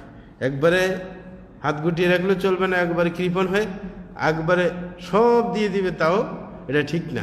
এই কারণে আল্লাহ যখন তার প্রিয় বান্দাদের কথা বলেছিলেন কোরআন মাজিদের মধ্যে, তখন ইবাদুর রহমান যারা, তাদের কথা যখন বলছেন তখন বলছেন ওয়াল্লাযীনা ইযা আনফাকু লাম ইউসরিফু ওয়া লাম ইয়াকতুরু ওয়া কানা বাইনা যালিকা কওয়ামা। আল্লাহ জাল্লাহু বলেছেন যে যারা খাঁটি আল্লাহর দয়ালু আল্লাহর বান্দা, তাদের একটা বিশেষ গুণ হচ্ছে যখন তারা সদকা খায়রাত করে তখন তারা বাড়াবাড়ি করে না, একবারে সব দিয়ে দেয় না, এবং এরকমভাবে একবারে দিতে চায় না তেমনও না। ওয়া কানা বাইনা যালিকা কওয়ামা, যেখানে দরকার সেখানে দেয়, নাকি দেওয়ার দরকার যেখানে সেখানে দিবে। অযথা যে আসছে ক্ষেত্র অক্ষেত্র কিছুই যাচাই করে না। অনেক মানুষ আছে দান সদকা করার ক্ষেত্রে কোনো কিছু যাচাই না। আর এটার ব্যাপার সমস্ত এলাকার মানুষ আমাদেরকে বলে, যে এলাকায় ভিজিট করতে যাই আমরা দেখি যে এই কথাই আসে যে আমাদের দিনী ভাইরা যে অনেক আছে, বর্তমানে অনেক সহি আকীদার ভাই আছে, অনেক টাকার মালিক, কিন্তু সে নিজের সম্মান বজায় রাখার জন্য জায়গায় ও জায়গায় দিয়ে থাকে। কিন্তু দেখা যায় যে হ্যাঁ, অনেক ধর্মীয় প্রতিষ্ঠান এখনও অনেক সমস্যায় পড়ে আছে, নাকি না? এরকম অনেকে আছে, কারণ অনেকে আছে সামাজিক সম্মানের কারণে জায়গায় ও জায়গায় টাকা দেয় না। এরকম না, যেই জায়গায় দেওয়া লাগে সেই জায়গায় আপনি দিবেন, হ্যাঁ, ও জায়গায় দিতে যাবেন কেন? আর সদকা খায়রাতের ক্ষেত্রে, বিশেষ করে দান সৎকার ক্ষেত্রে মনে রাখতে হবে শরীয়তের একটা দৃষ্টিকোণ। এটা মনে রাখলে আপনি সহজভাবে সঠিকভাবে চলতে পারবেন। সেটা হচ্ছে শরীয়তের একটা সূত্র হচ্ছে কি, যে দাফউল মাদাররাতি মুকদ্দামুন আলা জালবিল মানফাআহ। এটা শরীয়তের একটা সূত্র, যে আপনার ক্ষতিকে প্রতিরোধ করা শরীয়তে অগ্রগণ্য কিসের থেকে? লাভকে সংগ্রহ করার চাইতে, লাভের চাইতে আপনার খারাপের প্রতিরোধ, এটা হচ্ছে শরীয়তের কাছে গুরুত্বপূর্ণ। এই কারণে শরীয়তের আরেকটা হাদিসের মধ্যে রাসূল আকরাম সাল্লাল্লাহু আলাইহি ওয়াসাল্লাম বলেছেন, মা আমারতুকুম বিশাইইন ফাতু মিনহু মাসতাতা'তুম, যে আমি যেই কাজ করার তোমাদেরকে আদেশ করি সেটা যথাসাধ্য করার চেষ্টা করো। কি করো? যথাসাধ্য, যতটুকু পারো ততটুকু করো। কিন্তু ওয়াইদা নাহাইতুকুম আন শাইইন ফাজতানিবু, কিন্তু যদি আমি কোনো কাজ নিষেধ করি সেটা একবারে প্রত্যাখ্যান করতেই হবে। সেখানে আর সাধ্য টাধ্যের কোনো কথা নেই, নাকি? তাইলে শরীয়তে এসে খারাপকে প্রতিরোধ করার মেজাজ বেশি। শরীয়ত চায় কোনো খারাপই থাকবে না, কারণ যেই কাজগুলো খারাপ সেগুলো সমাজের জন্য খারাপ, ব্যক্তির জন্য খারাপ। হ্যাঁ, এই কারণে শরীয়ত চায় যে এইগুলো না থাকুক। আপনি একজনের অকল্যাণ না করেন, একজনের অকল্যাণ করবেন না যদি কল্যাণ না করতে পারেন, নাকি না? একজনের টাকার দরকার, আপনি টাকা কি দিতে পারছেন না, আপনার কাছে নাই, কিন্তু আপনি যদি এলাকা ঘুরে বলেন এই লোকের কেউ টাকা দিবে না, তাইলে কি সে কি সহ্য করবে? আপনি যদি বলেন যে ভাই আপনাকে আমি টাকা দিতে পারছি না, সে কি আপনাকে মারতে আসবে? কিন্তু যদি এই কাজ করেন তাইলে মার খাবেন না, নাকি না? তো এরকম, তাইলে শরীয়তে দেখার বিষয় হচ্ছে ক্ষতি করতে পারবেন না, আপনি লাভ কম করেন কিন্তু ক্ষতি করা যাবে না। এটা হচ্ছে শরীয়তে গুরুত্বপূর্ণ, এবং এটার প্রমাণ আছে। রাসূল আকরাম সাল্লাল্লাহু আলাইহি ওয়াসাল্লাম বলছেন, লা ইয়াকুলু তাআমাকা ইল্লা তাকী, বলে যে তোমার খাদ্য যেন একজন মুত্তাকি মানুষ ছাড়া কেউ না খায়। আপনি একসময় খেয়াল করছেন যে আমি খাওয়াইব, তাইলে রাসূল কি বলছেন? যে তোমার খাদ্য যেন মুত্তাকি মানুষ ছাড়া না খায়। কে মুত্তাকি? যে আল্লাহকে ভয় করে। আল্লাহকে ভয় করে এমন মানুষই কি খাদ্য খাবে? যে কোনো মানুষকে ডেকে এনে খাওয়াই দিবে সেটা চলবে না। খারাপ মানুষ যে আল্লাহকে ভয় করে না, তাকে আপনি ভালো করে ভালো জিনিস খাইয়ে দেন, রাত্রে ঘুম আসবে না, কারণ শরীরে এনার্জি আসবে, নাকি? তাজা গোশত যদি খায় শরীরে এনার্জি আসে, বয়স্ক হইলে কম আসে, কিন্তু জোয়ান হইলে এনার্জি আসে, ঘুম আসে না। হ্যাঁ, কারণ শরীরে তখন ফুর্তি লাগে, তখন জাগে থাকবে না বেশিক্ষণ। রাত্রে যদি নেককার হয় তো মনে করবে আজকে কয়েক রাকাত সালাত বেশি আদায় করি, কিন্তু যদি খারাপ লোক হয় তাইলে বলবে যে আজকে একটু ফেসবুক বেশি চালাই নাকি। হ্যাঁ, কথা কি বুঝেন? হ্যাঁ, এই কারণে তো রাসূল বললেন যে লা ইয়াকুলু তাআমাকা ইল্লা তাকী, খাবার দেওয়া এটা ভালো কাজ না? হ্যাঁ, ভালো কাজ, কিন্তু তারপরেও বলছে মুত্তাকি ছাড়া তোমার খানা যেন না খায়। কেন শরীয়ত এত কঠিন? কারণ মুত্তাকি ছাড়া যদি অন্য জনে খায়, আপনার খানা খেয়ে শরীরে যে শক্তি আসলো এটাকে অজাগায় ব্যয় করবে। কি করবে? অজাগায় ব্যয় করবে, নাকি বুঝেন না কথা? হ্যাঁ, অজাগায় ব্যয় করবে। এই কারণে শরীয়ত চায় না, অজাগায় ব্যয় করা শরীয়ত চায় না। এখন একটা প্রতিষ্ঠান আছে যে তারা কিছু ভালো কাজ করে কিন্তু শিরিক বেদাতের সাথেও জড়িত আছে, না এরকম সমাজের মধ্যে?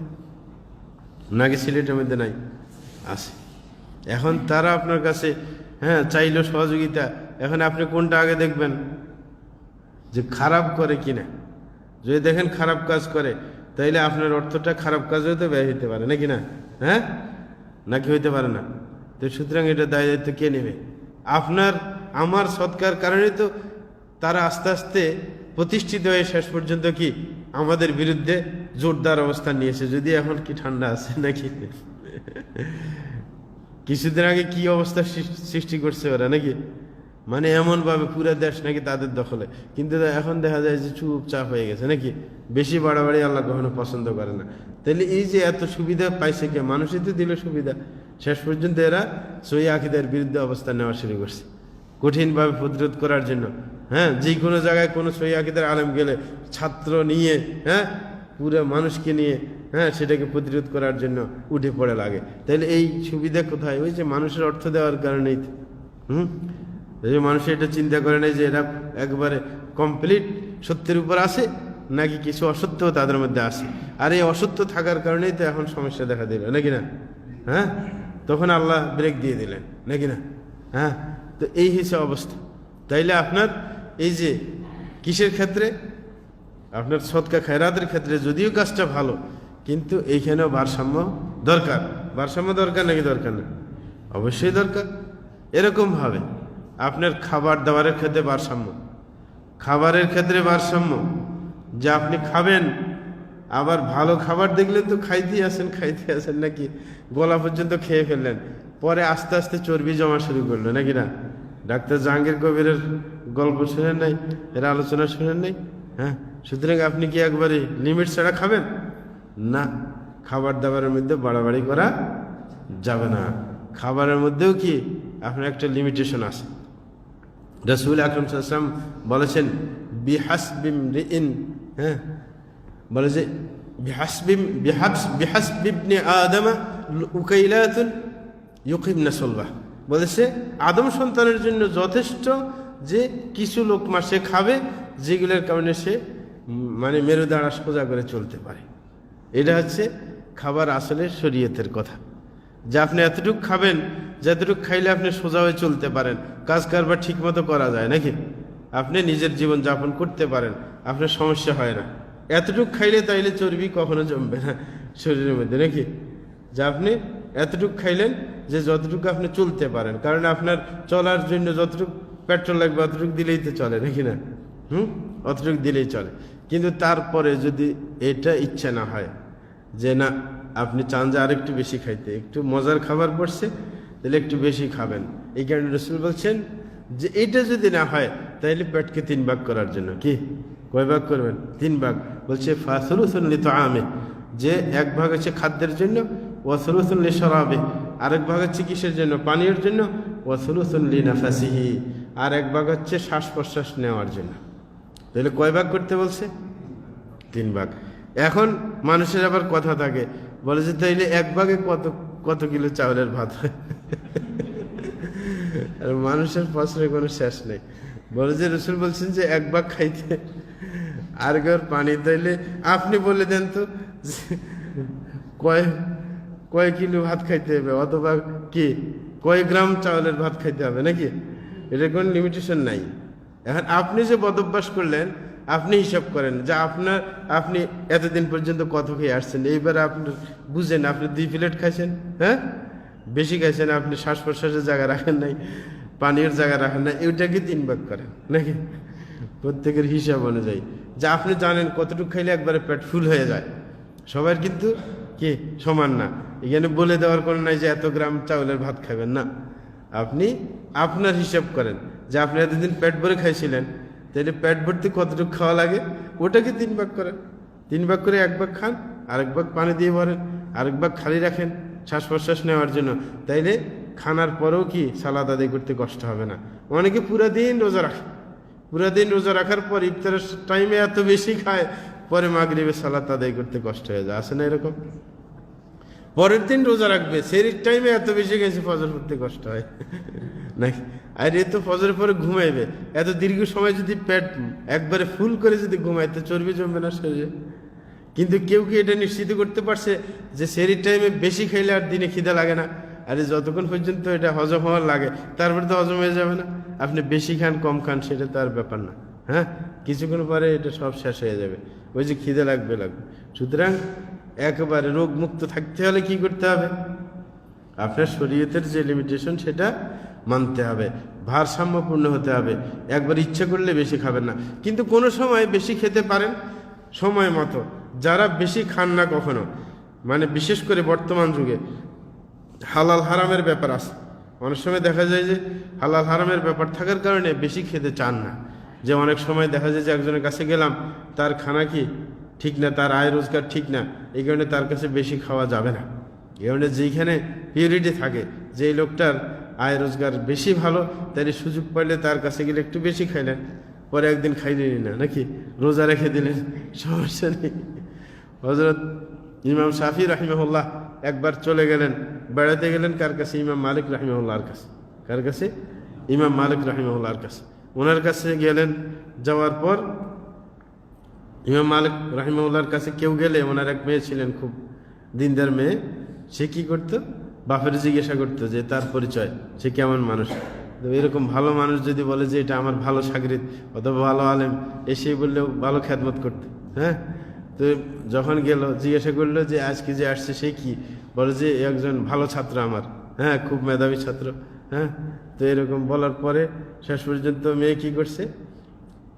আপনার রাত্রিবেলায়, মানে যখন তাহাজ্জুদ টাইম উঠবে, জানে যে যখন ভালো ছাত্র তাহাজ্জুদ পড়বে না, অবশ্যই পড়বে, যখন রাত্রিবেলায় ভালো খাবার দিয়েছে, এতে পেট পুরে খাইছে। তো মেয়ে দেখলে যে খানা অনেক বেশি খাইছে, তখন এর মনটা খারাপ, যে এ তো আসলে ভালো মানুষ না, বেশি খায় কেন? কারণ ওনার ফ্যামিলিতে এটা আইব ছিল, ইমাম মালিকের ফ্যামিলিতে, হ্যাঁ। তো এটা লিমিটেশনে বেশি খেয়ে ফেলছে। তারপরে যখন খেয়াল করলো যে ভালো ছাত্র যখন মেসওয়াক তৈরি করলো নতুন, আর শেষ রাত্রে তাহাজ্জুদ টাইমে উঠে ও পানি গরম করে জলচৌকি একটা দিয়ে, একটা মেসওয়াককে দিয়ে ওইখানে তার ঘরের সামনে, যে কিছুক্ষণ পরে তো সে বাইরে হবে, তাহাজ্জুদের সময় এসে উঠলে তো তার পানির দরকার হবে, তো গরম পানি দিয়ে ওযু করবে, তার কষ্ট হবে না। সকালে উঠে দিয়ে যে পানির জায়গায় পানি পড়ে আছে, মানে এটা অব্যবহৃত, পানি ব্যবহার করে নাই। তখন তো মেয়ের মেজাজ গরম, বাপকে বলতেছে তুমি বললে যে এটা ভালো তোমার শাগরিদ, কিন্তু এ দেখা যায় যে তাহাজ্জুদে পড়ে নাই, হ্যাঁ, কিন্তু বেশি খাইছে, আবার খাওয়ার টাইমে বেশি খাইলো। এখন উনি বললেন ইমাম শাফি রহমতুল্লাহ আলাইহি, তোমার বিরুদ্ধে তো আমার মেয়ে নালিশ করছে। কি নালিশ? যে বেশি খাইলে কেন, তুমি আবার তাহাজ্জুদের টাইমে তাহাজ্জুদ পড়লে না, হ্যাঁ। তখন উনি উত্তর দিলেন, বললেন যে দেখেন আমি কেন বেশি খেলাম, কারণ আমি খুব সতর্ক থাকি যে কোথাও গেলে মানে খুব সামান্য পরিমাণে খাই, কারণ সন্দেহ আছে তার আয় রোজগারের মধ্যে কোনো সমস্যা থাকতে পারে, এখানে বেশি খাই না। কিন্তু আপনার উপর আমার আস্থা আছে যে আপনি কখনো হারাম টাকা উপার্জন করেন না, এই কারণে আজকে একটু বেশি খাইলাম, কয়েকদিন কম খাবো, মানে হিসাব আছে এরকম। যদি এরকম পিউরিটি মিলে তাহলে একটু বেশি খাইলে কয়েকদিন না খাইলে আবার ঠিক হয়ে যাবে, নাকি? একদিন একটু চাপ বেশি খাইলেন কোনো বেলায়, পরে দীর্ঘ সময় না খাইলে পেট খালি হয়ে যাবে, সমস্যা কমে যাবে, হ্যাঁ। তাহলে এরকম কোনো সুবিধা থাকলে সেটা ভিন্ন কথা, হ্যাঁ, যদি এরকম পিওর পাওয়া যায় আর কি, হ্যাঁ, পিওর জিনিস। তো উঠলে না কেন সকালে? বলে যে সকালে তো পানি দিলে তো উজু করার দরকার হইলে না, আমার তো উজুই যায়নি।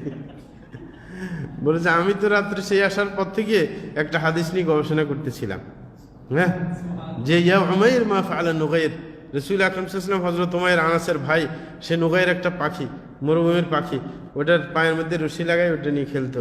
তো এক সময় রসুল দেখতেছিলেন সে বসে বসে কাঁদতেছে, রসুল যাইতেছিলেন, হ্যাঁ, তো ওই নুগাইর পাখির নাম নুগাইর।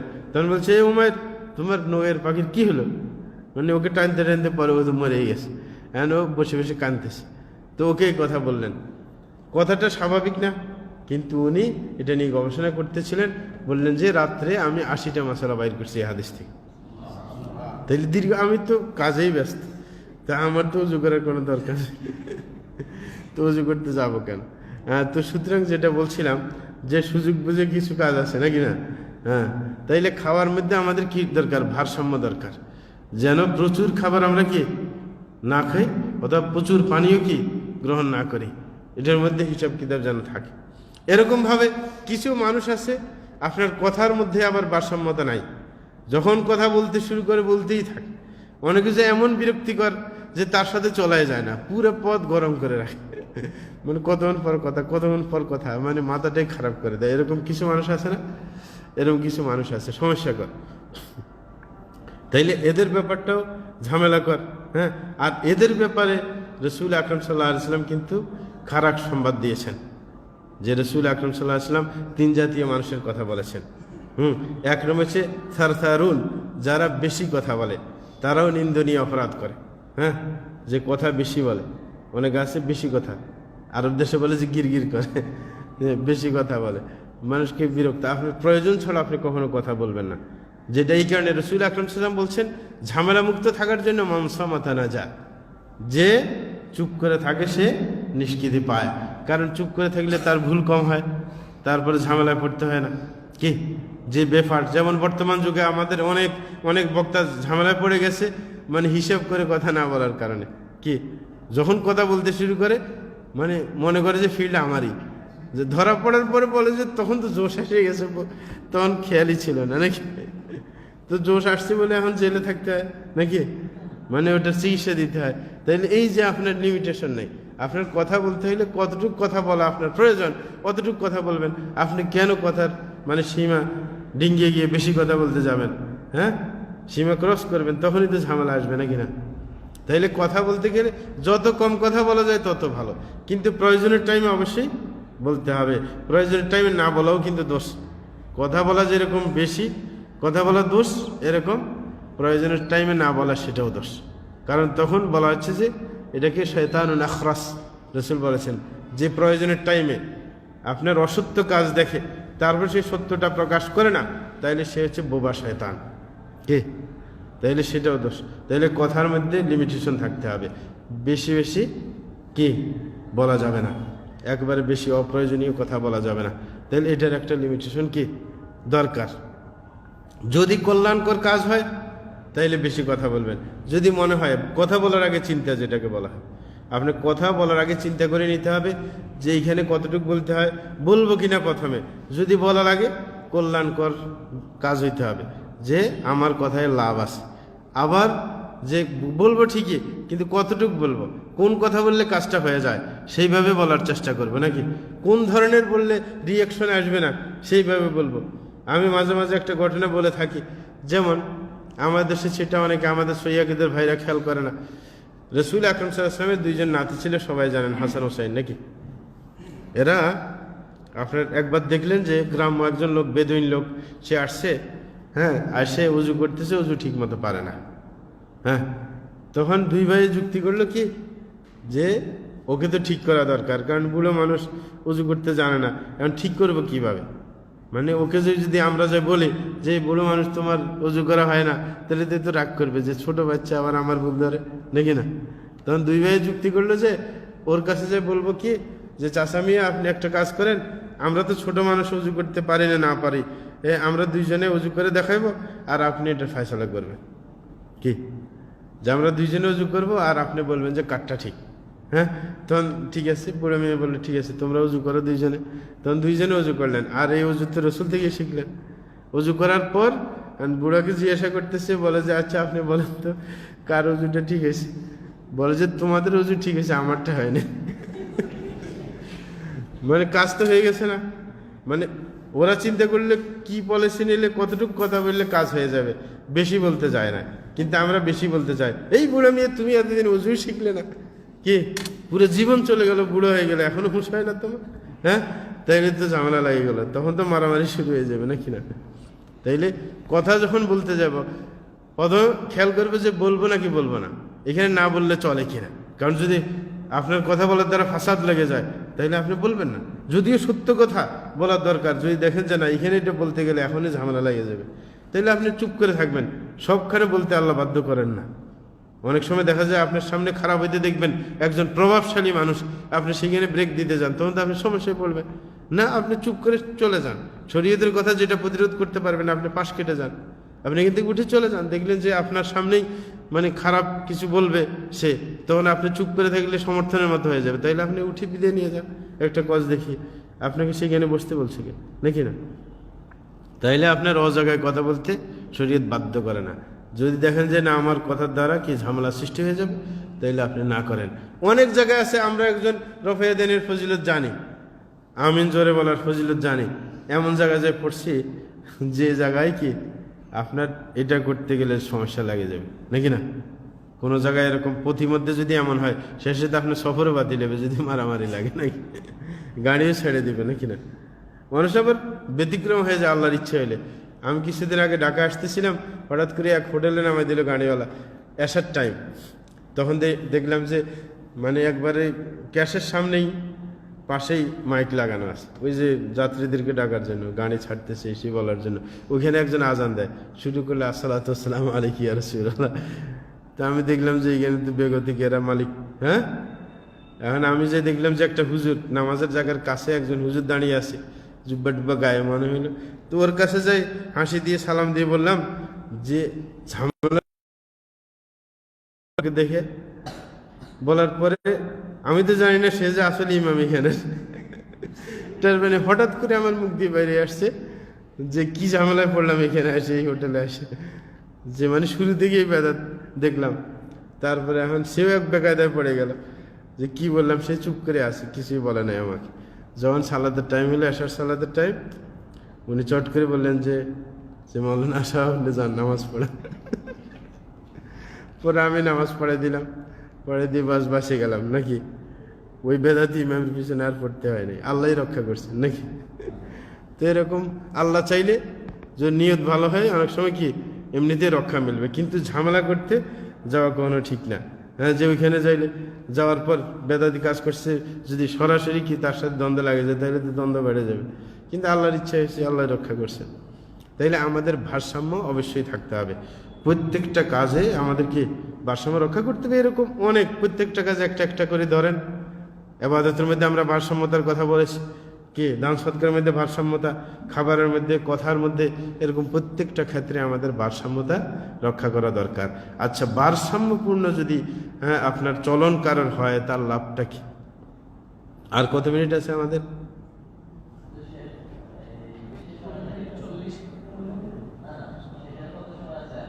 আর তো প্রশ্ন উত্তর পর্ব তো আছে, 35 পর্যন্ত সময় আছে।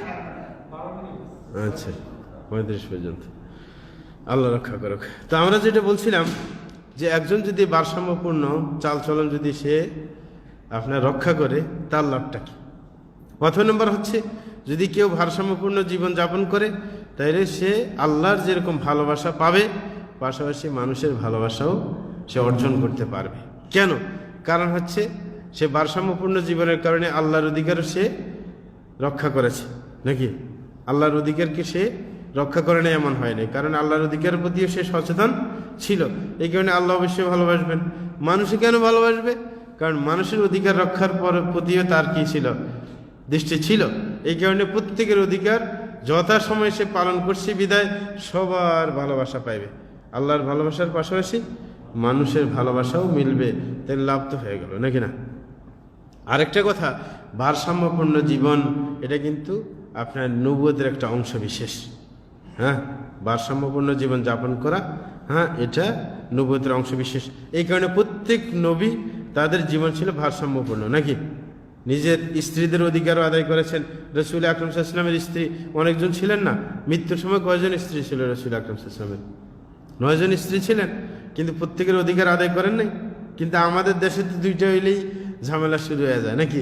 এই কারণে আমাদের দেশে দ্বিতীয় বিয়ের প্রতি মানুষের অ্যালার্জি বেশি, কারণ তারা যেটা দেখে দেখে অভ্যস্ত। দেখে যে একজনের দ্বিতীয় বিয়ে করলে আর প্রথমটার খবরই রাখে না। এই কারণে কেউ নিজের মেয়েকে কি আরেকজনের বিয়ে করা মানুষের কাছে বিয়ে দিতে চায় না, কিন্তু আরব দেশে চায়। কারণ জানে যে একজন মানুষ যদি সঠিক হয়, সে পরিচালনা করতে পারে, আইডিয়া আছে যে তার কাছে দ্বিতীয় স্ত্রী হিসেবে আমার মেয়ে দিলেও সে নিরাপদে থাকবে। হ্যাঁ, তার মধ্যে ভারসাম্যতা আছে, তাইলে দিতে সমস্যা কি? একটা খারাপ ছেলের কাছে দেওয়ার চাইতে একজন ভালো মানুষের কাছে দেওয়া ভালো। যে আমাদের আবু বকর আল জাজাইরি, নাম শুনেছেন হয়তোবা, মদিনাতে তিনি ক্লাস নিতেন, মারা গেছেন, ইন্তেকাল করছেন। তো একদিন হঠাৎ করে এক সৌদি আসে, ওনাকে বলতেছেন যে আমার একটা মেয়ে আছে, বয়স হচ্ছে 16 বছর, আপনার কাছে বিয়ে বসতে চায়।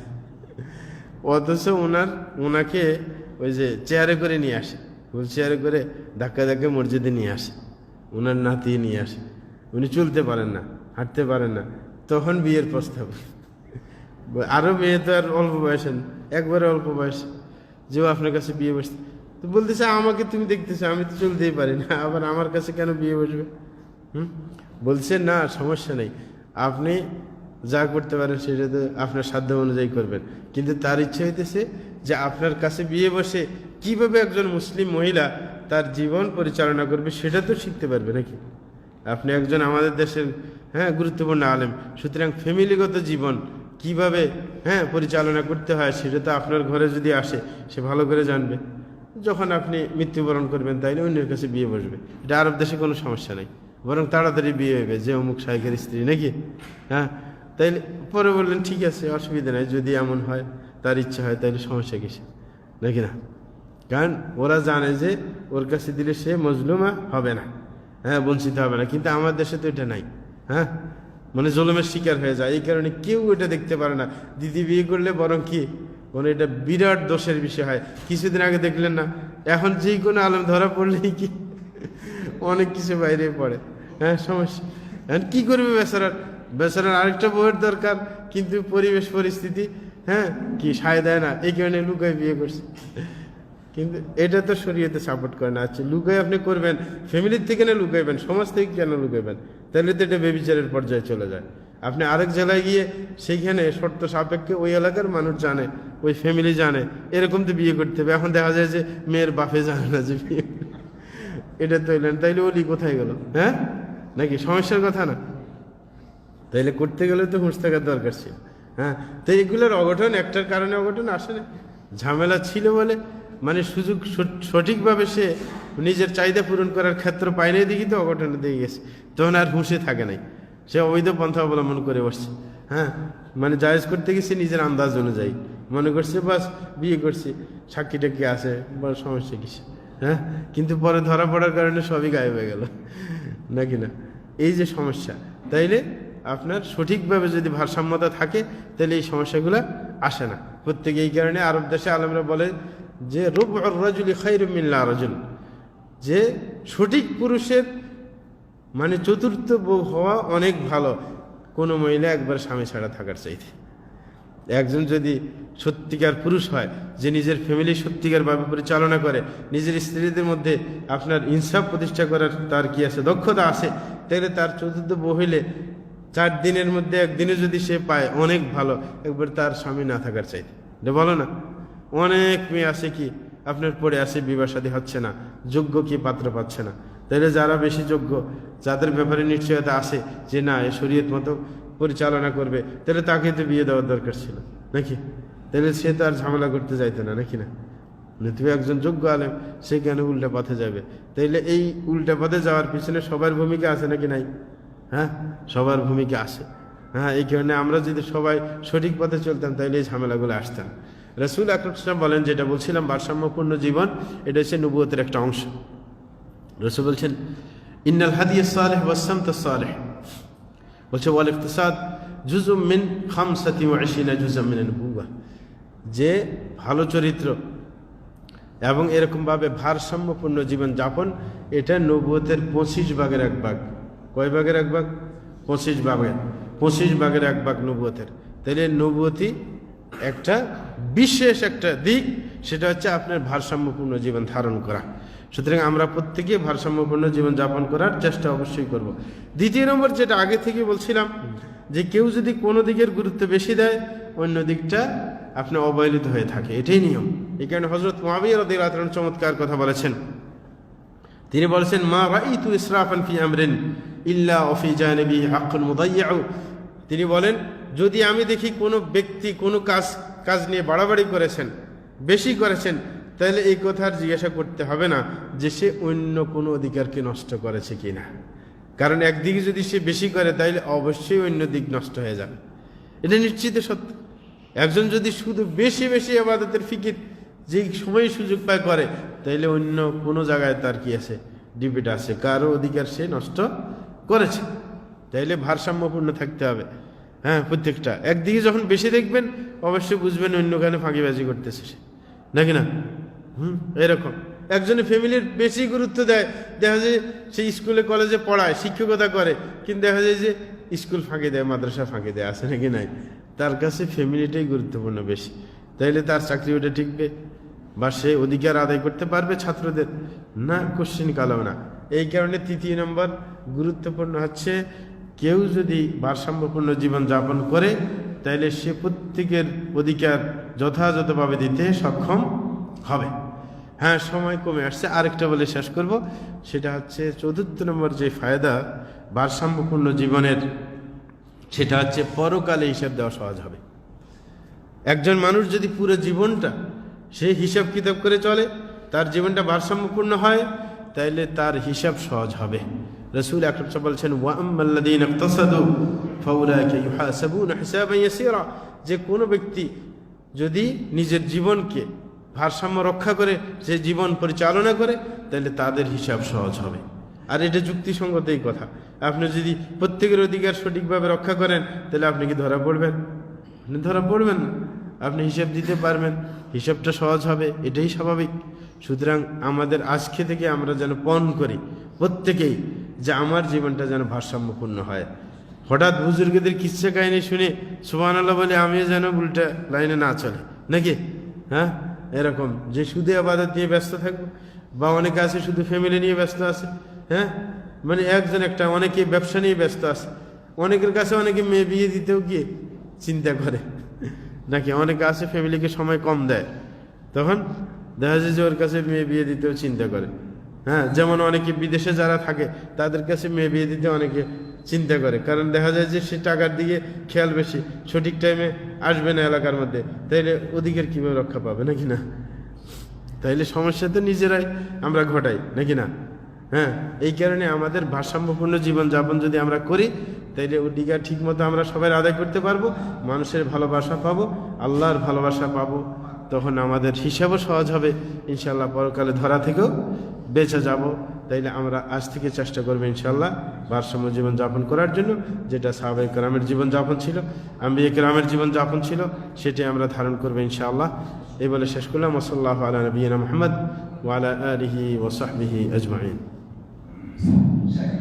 আমরা আজকে আসলে টাইম খুব কম, 9:30 আমার গাড়ি, তো আমরা একটি প্রশ্ন নিব আর কি। একটা প্রশ্ন আসছে এখান থেকে, যে কুরবানির যে ইতিহাসটা বলা হয়, মানে সমাজে বিভিন্ন মসজিদ থেকে যে সব বয়ান আসে, যে ইব্রাহিম আলাইহিস সালাম স্বপ্নে দেখছেন, এই করছেন, সে করছেন, যে ঘটনাটা, এটার প্রকৃত ইতিহাসটা আপনি যদি সংক্ষেপে বলেন, যে কুরবানির বিষয়টা, প্রকৃত ইতিহাসটা একটু সংক্ষেপে বললেই আমরা আজকে প্রোগ্রামটা শেষ করে দেবো ইনশাআল্লাহ। জাযাকুমুল্লাহ খাইর। আমাদের একজন জানতে চেয়েছেন কোরবানির সত্যিকার ইতিহাস। কোরবানির ইতিহাস বলতে গেলে কখন থেকে কোরবানির প্রথা চালু হয়েছে সেটা বলতে হয়। সেটার মধ্যে অনেক কথা। আপনার কোরবানির প্রাক ইতিহাস ধরতে গেলে আপনি ধরতে হয় সেই হযরত আদম আলাইহিস সালামের 2 সন্তানের ঘটনা, নাকি না? সেটা হচ্ছে একবারে শুরু যখন দুইজন আপনার বোনকে বিয়ে নিয়ে দুইজনের মধ্যে সংঘর্ষ হইল না, হাবিল আর কাবিলের মাঝে, নাকি হয়নি? সংঘর্ষ হইল, তখনকার সিস্টেম ছিল যে কে সত্যিকার পয়েন্টের উপর আসে সেটা যাচাই করার জন্য কোরবানির ব্যবস্থা, যে আপনি কোরবানি করবে, যদি গ্রহণযোগ্য হয় তাইলে আকাশ থেকে কি আগুন নেমে আগুন কি সেটাকে খেয়ে ফেলবে, তারপরেই আপনার নিশ্চিত হওয়া যাবে যে সত্য পয়েন্টের উপর আসে। যখন বোনের বিয়ে নিয়ে, তখন তো আর অন্য কেউ ছিল না, একই ফ্যামিলির সদস্য ছিল। হ্যাঁ, তখন আগ পর করে, হ্যাঁ, পরের যে সন্তান জন্মগ্রহণ করতে ছেলে মেয়ে দুইটা, মেয়েটাকে আগের ছেলের কাছে দিত, আর এখানে মেয়েটাকে হ্যাঁ আগেরটাকে পরের কাছে দিত। এই ব্যাপারে ঝামেলা লাগে, তখন থেকেই কোরবানি। হ্যাঁ, ওখানে কোরবান শব্দ আসে। তারপরে হযরত ইব্রাহিম ইসলামের ঘটনাও আছে, যেটা সবাই জানি, ওটা দ্বিতীয়বার রিপিট করার দরকার নেই। হযরত ঈসা ইসলামকে কোরবানি দেওয়ার জন্য আল্লাহ আদেশ করছেন, নাকি করেন নাই? সেইখানে উনি পাশ করছেন। তারপরে আসছে আমাদের ইসলাম ধর্মে কোরবানির। তাইলে ওইভাবে মানে প্রাক ইতিহাস ধরলে সেই হযরত আদম ইসলামের সন্তানদের থেকেই শুরু ধরতে হয়। শুধু একবারে হযরত ইব্রাহিম ইসলামের ব্যাপারটাকে বড় করে, তাইলে আগেরটাও তো ছিল, নাকি না? ওটাকে বড় করে বেশি বলে, কারণ ওটা বলতে একটু মজা লাগে বেশি। হ্যাঁ, ঠিক না? এই কারণে হযরত কি ইসমাইল আলাইহিস সালামের কোরবানির কথাটা, কিন্তু এটা আমাদের জানা দরকার যে যারা এত সুন্দর করে বলে তারাও তো নিজে কোরবানি দেওয়ার ক্ষেত্রে পিছিয়ে পড়ে আছে, নাকি? অনেকে আছে এমন, সে সুন্দর করে ওয়াজ করে নিজের অর্থকে কোরবানি দিতে পারে না। যদি কোথাও ওয়াজ করতে যায়, যদি টাকা কম দেয়, তখন না বললেও পরবর্তীতে আর তার শিডিউল পাওয়া যাবে না। তাহলে সে তো অর্থ কোরবানি দিতে পারে না, জীবন কোরবানি তো অনেক পরের কথা, নাকি না? সুতরাং বলতেই খুব সুন্দর করে বলা হয়, কিন্তু কাজের গোড়ায় সমস্যা। এই কারণে বলবো যে ওটার বেশি প্রচার প্রসার এই কারণে হয়েছে, যেটা বলতে একটু মজা করে বলা যায়, নাকি না? যাই হোক, আল্লাহ জাল্লাহু আমাদেরকে সঠিকভাবে কোরবানির যেই উদ্দেশ্য, নাকি না, সেই উদ্দেশ্য যেন আমরা অর্জন করতে পারি। কারণ কোরবানির আসল উদ্দেশ্য কি? তাকওয়া অর্জন করা, নাকি না? তো এই তাকওয়ার সেই মনোভাব নিয়ে আমাদেরকে সামনে কোরবানিতেও ঘনিয়ে আসছে। হ্যাঁ, সুতরাং কোরবানি যেন আমরা সঠিকভাবে দিতে পারি, সেই তৌফিক আল্লাহ জাল্লাহু দিয়ে দেন। ওয়া সাল্লাল্লাহু আলা নবিয়িনা মুহাম্মদ ওয়া আলা আলিহি ওয়া সাহবিহি।